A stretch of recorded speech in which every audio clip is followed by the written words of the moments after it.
Hi, my name is Theresa Bourque, and I was diagnosed with invasive ductal carcinoma in 2017 at the age of 30.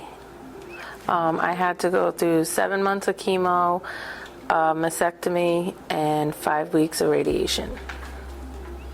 And I am now 6 years cancer-free.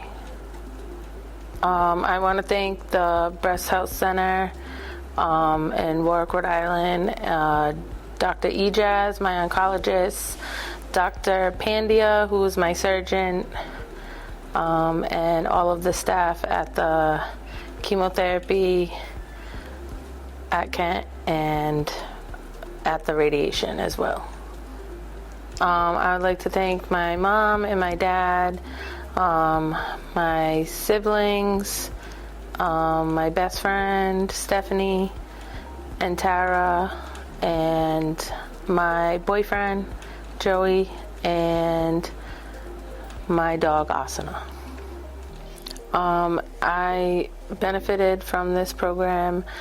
I made a lot of new friends. I feel more confident with everything in general, and I just felt very loved throughout my entire journey. And my experience with Gloria Gemma has been wonderful.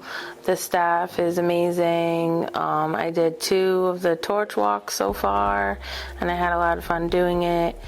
And I enjoy going to all the programs that they have throughout the year, where I also met a bunch of new people as well.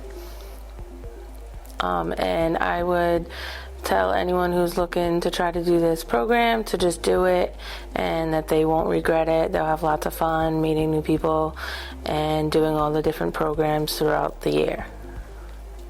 My name is Theresa Bourque, and this is my story. Hi, everybody. I'm sitting here with Theresa Bourque, who's part of the Gloria Gemma She Rose class of 2024. How are you doing today? I'm good. How are you? Good. Did you have fun today? Yeah. The makeover photo shoot? Yeah. What did you pick out to wear? It was like a dark purple dress, lacy kind of. Ooh, I cannot wait to see it. I like this color on you too. It's a really pretty color. You look great. Thank you. So how did you find out about the She Rose program? Through the Gloria Gemma website. And what made you say, you know what, I'm going to do that? Was there something that intrigued you or something that you wanted in your life? Well, I was thinking that it would help me to like find new friends and like girls my age that went through this, and maybe just like some more self-confidence. Has any of that occurred? Yes. Have you said no, I would have been like, oh, I'm so sorry. What is your age? 37. So you're young diagnosed. And when were you diagnosed? 30. 30. Wow. Very young. Does it run in your family? No. No. And how did you find out? Well, I ended up feeling the lump, but I ignored it for a couple of months, and then I randomly, I needed like a doctor's note or something, so I just made up an excuse of why I needed one, and one of them was that I had this funny lump, and they recommended that I go check it out, so that's what I did. Was it far along? It ended up being stage 3. Wow. And so how have they dealt with that? Is it better, under control? I'm now just about to be 6 years cancer-free. That's really good news. Oh, I'm so glad. And so this part of this healing then for you was support, friendship. How about for yourself mentally or emotionally? Has it helped? Yeah. Was there any part of it that stood out, like SCART or story crafting or even today? I feel like SCART helped a little bit, and then story crafting did too, but my story changed like midway. Because of your dog? Yeah. And so is your story kind of dedicated to your dog? Yeah. Tell me about your relationship with your dog. Why this dog is such an important part of your life. And I'm sorry. I know this is going to be hard. I'm so sorry. Would you rather me not ask? I mean, you brought his ashes with you. And what's your dog's name? Her name is Asana. Asana. Okay. I just Do you need do you need tissues? I just feel like when she came into my life, I got her as a puppy. My boyfriend bought her, and I feel like um at that time I was still like kind of like messed up from like having like to go through all the cancer, and then before the cancer having a miscarriage. So I feel like asana helped me feel like I was being like a mom. um and then she was just like ended up being like the most amazing dog ever. She was like super friendly with everybody. She like barely ever barked, and if she did, it was like a little bark. Uh, even though she was a pit bull, she was like some things like scared her, which was weird, but She wasn't what people think of. yeah, she was pit not bulls. mean at all. She was a big cuddle bug, and she just loved to cuddle with everybody and get attention from anyone who would give it to her.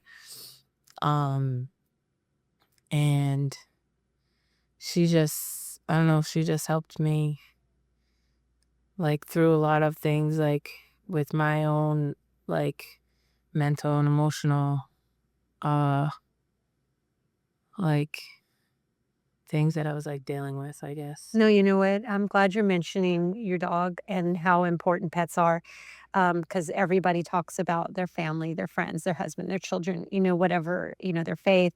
Um, it- Very rarely does somebody mention the pet, but the pets are such a huge part of our emotional health and healing. I was given a cat when I became an empty nester, going through divorce, got COVID. If it wasn't for that cat, and I didn't care if people said she's a crazy cat lady or what. I did not care if there was a stigma associated with the fact that I love this cat and actually prefer staying home with the cat sometimes instead of going out with my friend.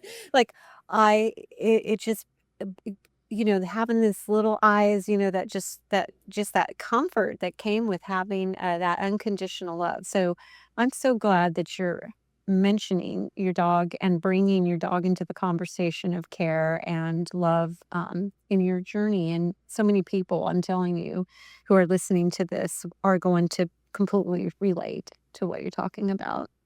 I know this was hard because was in the middle of story crafting. What was your original story going to be about?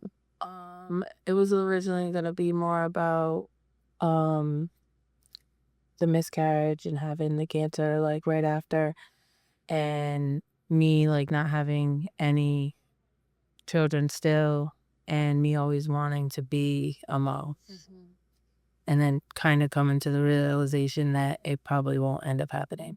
Mm. Is it because of surgeries and things, or I'm not really sure. I mean, I'm sure the chemo didn't help. Um, but I went to like a fertility doctor after like maybe like a year ago, and they said that my ovulation levels were low. So I'm assuming that's from the chemo. yeah? Um, but I mean, me and my boyfriend haven't really like been like trying or haven't really talked about it like that. Hmm. Well, who knows what's in your future? I guess you just have to take every day one day at a time. Well, I appreciate you being here, and I can't wait to hear your story. Look for the rainbow. I have only read the headlines and titles. I have not read the stories yet because I want to hear it for the first time. So I know this might get hard to read through because of your relationship with your dog. So we will understand that if you have to take a pause or something. But go ahead, and this is "Look for the Rainbow" by Theresa Bourque. I have spent my life running from tornadoes with little to no warning, dodging the debris being thrown in my path in this vicious, never-ending storm. Through this storm, I found my story. I became pregnant in January of 2017. I was extremely excited because I always wanted to be a mother. I finally felt the sun shining through the storm. I saw what appeared to be a rainbow, but then it was still a little cloudy. Then, boom, I was thrown back into the storm, being told that my baby's heart had stopped beating.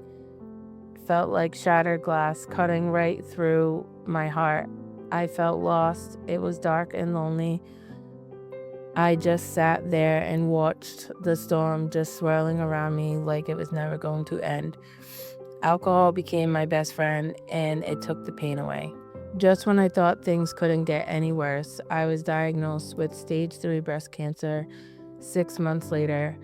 I remember the doctor told me that chemo could possibly make me infertile, and that's something I didn't want to hear after my recent loss.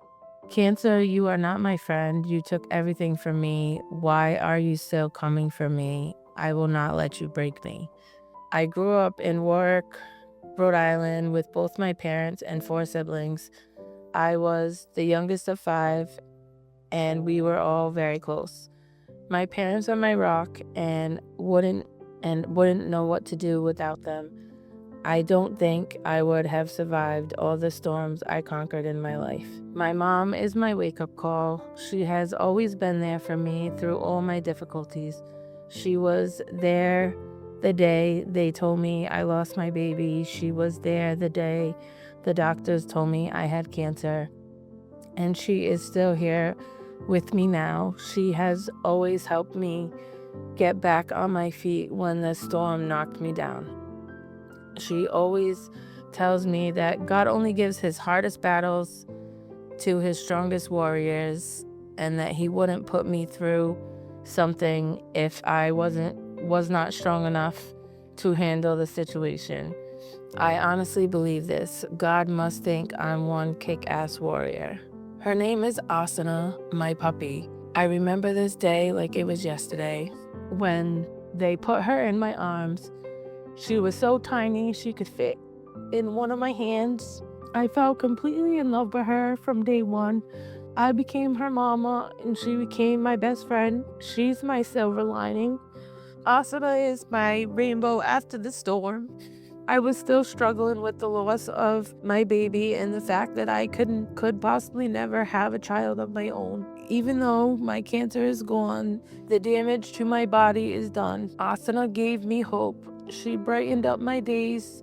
She healed my heart, and she helped me learn to love again. She was the sweetest pup, from her gentle kisses to her little wiggle butt. She greeted me at the door when I came home. She snuggled with me every night. I don't think I could love anyone as much as I loved her. She saved me from myself. She was my guiding light in the storm. She was my everything. Trying to finish this story became extremely difficult for me because Asana got sick May 8th of this year, and I didn't know how sick she was for about a month. We made multiple visits to the vet, and on June 1st, 2024, I heard the most heartbreaking news that my sweet girl had cancer. What, why, how? She turned 5 on May 3rd. I was devastated, and I didn't know how I was going to handle this news. I felt like I was reliving 2017 all over again. The vet told me it was aggressive, just like mine, and not sure if surgery or treatment would save her. They told me to take her home and let her live her best life, so my boyfriend and I did just that. We cared for her the best way we knew how.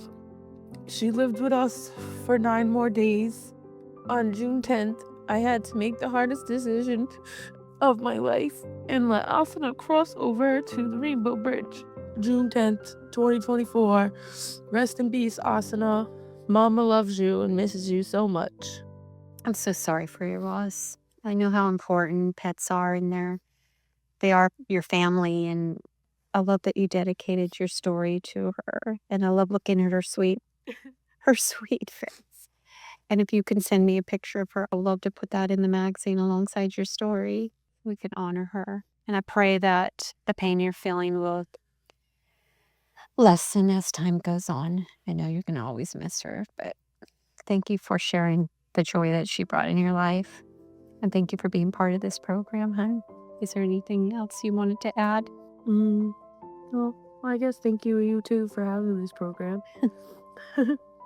I know it brings up a lot. I know it challenges you guys to dig deep. And then this, of course, came as a surprise. But thank you for sharing your journey with us. You're welcome.